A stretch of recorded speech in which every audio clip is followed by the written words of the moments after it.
Well, welcome back. We're going to be learning about two new characters today. This story is a little bit darker than the ones that we've experienced before. I just want you to be prepared for that. But there are a lot of good reasons for the behaviors that we're going to see in this story. So I'd like you to be prepared for Sonseray. Chapter 1. The man and the boy had been to many places, but the car had been to more. It was a 1976 Cadillac Eldorado, and by the time it rattled down the street by that abandoned factory, its odometer read 288,910 miles. Side panels shuddered like turkey waddles. Silver cord glistened like veins on the smooth tires. Lashed to the chassis with wire, the tailpipe coughed gray soot balls that laid a low, semi-sweet cloud for half a mile behind. Rust flakes flew as the car jumped the curb and lurched across the trash-littered field behind the building. It came to a halt before an upside-down washing machine. "Shoot," growled the man. "Somebody's already here." "Where?" said the boy. The man pointed. "There." Quite an image, huh? 50 yards away, under the middle arch of a gray stone railroad bridge, sat another car. "Ain't we staying?" said the boy. "Don't know," said the man. "It's up to you." The boy stared at the car under the gray stone bridge. "What's that supposed to mean?" "What it says. It depends on you if we stay or not." "Why me?" "You know why." The boy's eyes were flat and empty. He opened the passenger door. "I know I need to take a leak. That's what I know."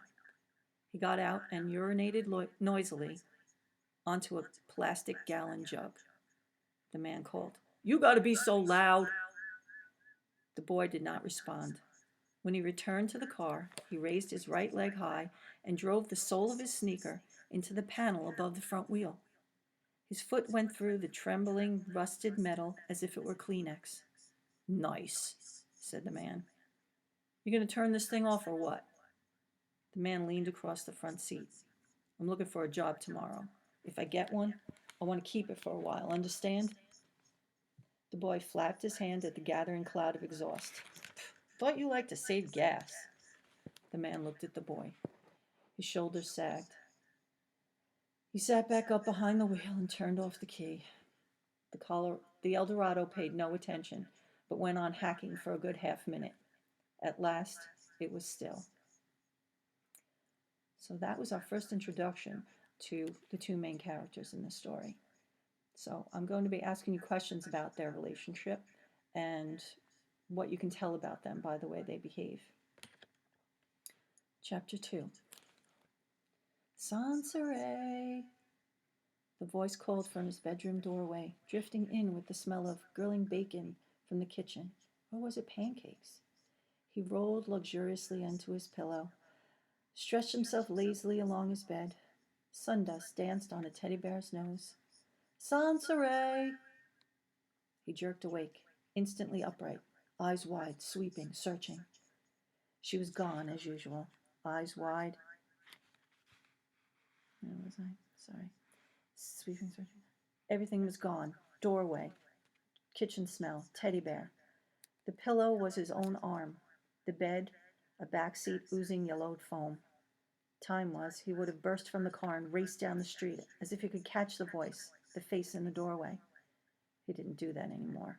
He was getting older. Breakfast was on the dashboard, a baby Ruth. He had not heard Jack get up and leave. But now he did hear footsteps, running, and squeals, and a voice calling, "Stop!" And now there were thumps on the car, and two small faces, noses smashed against the windows.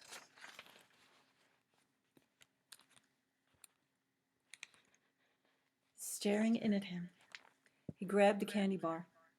The faces, little kids, boy and girl, twisted themselves into goofy shapes and called him to come out. Above them appeared a third face, an older girl. He tore the wrapper and took a bite of baby Ruth. He made a point of chewing with his mouth wide open as the little kid screamed and pounded on the window. He was about to pop the last bite into his mouth when he thought of a better idea. Do it out there with them so they could hear him crunch and chew, so they could watch up close and even smell it. He got out of the car. The three kids backed up, their eyes unsure. The older girl was as tall as himself. The little ones barely up to his elbow. Runts. The boy runt recovered first, with a scowl on his face and a jaw-jutting demand. "Who are you?" He ignored the impertinence only because he loved to say his name, especially to strangers. Sonseray. "Sonseray," squawked the boy runt. "What kind of name is that?" squawked the little girl runt. He had barely thought to answer when, suddenly, the remaining piece of baby Ruth was gone from his hand. Snatched by the boy, who now tore shrieking with his little sister across the littered lot. Knocking the older sister aside, Sonseray took off after them. Their wiggle-whipping rear ends and churning legs gave an impression of great speed. But so tiny were the thieves that Sonseray caught up within seconds. Seeing him behind them, they came to a halt, shrieked even louder, if that was possible, and split, backing off in opposite directions. Sonseray went after the boy slowly, carefully now, for as the boy walked backwards, he held the candy bar in the gaping circle of his mouth. Sonseray pointed. "Don't do it, I'm warning you." He held out his hand, palm up. "Give it." Surprisingly, the boy halted, took the candy from his face, held it out, his eyes wide, showed terror. The game had gone far enough. Sonseray reached for the candy, and for the second time it was gone, flipped over his head to the runt sister, who ran shrieking the other way.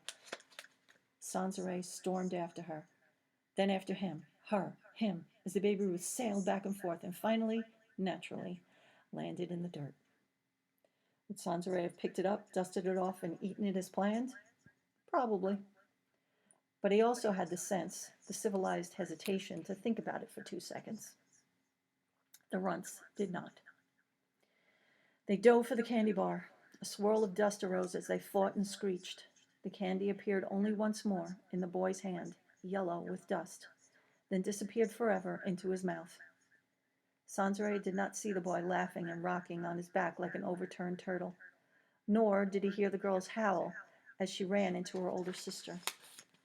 He heard only the boil of blood gorging through his neck as he picked up something from the ground and headed for the car under the bridge.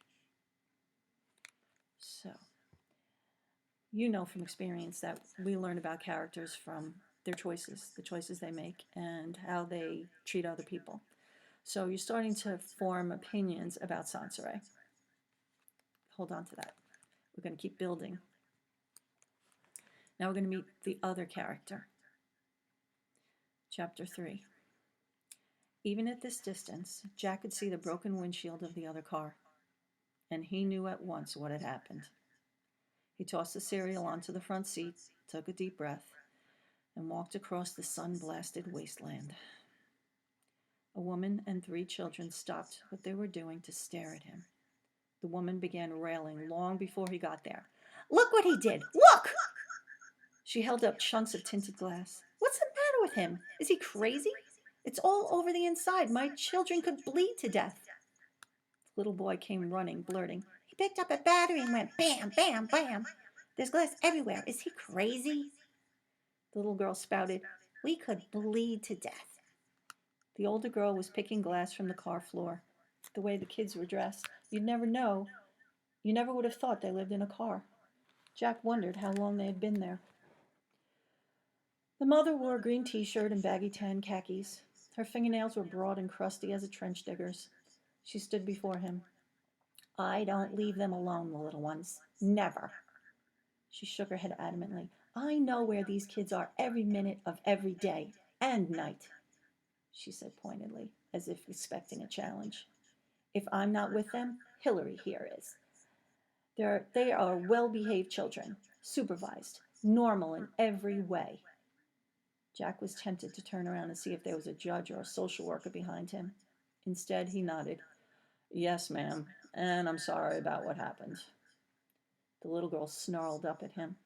Little boy snarled up at him. Sorry, don't cut it, pal. Tyler, shut up, his mother snapped. Turning back to Jack, she said, You can't let your son run wild like that. What am I going to do now? There's no window. Jack wanted to say, He's not my son. He's my sister's son. He wanted to say, My sister died from a drug overdose 3 years ago, but I took over that kid long before that.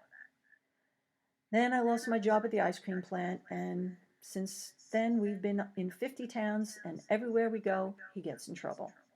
He goes wild and does something, and we have to get out. He wanted to say all that, but what he really said was, I got a job today. I'll get you a new windshield. Till then, I'll get some plastic to put over it. He headed back to his car. He could strangle that kid. So mean he was. The temper, the rage always simmering underneath. His mother was never mean. Weak, yes. Confused, messed up, dreamy, dumb, yes, but never mean. And quick, the kid was. Didn't waste time getting to know you. He met you, he hated you. Just like that. As much as anything, it was the kid who kept them in the car. Jack got a job almost everywhere they went, but he had to wait a week, maybe 2, for his first paycheck. Then they could rent a room somewhere, give the car a rest. But half the time, they never got that far. The kid would get in trouble, and off they went to the next town. Back at the car, Jack treated himself to a handful of cereal. The market had had his favorite, big plastic no-frills bags of Cheerios-looking stuff. For $1.19, it was as good a bargain as you could get. Of course, the kid hated them. Would rather starve than eat them. Didn't care that they were cheap.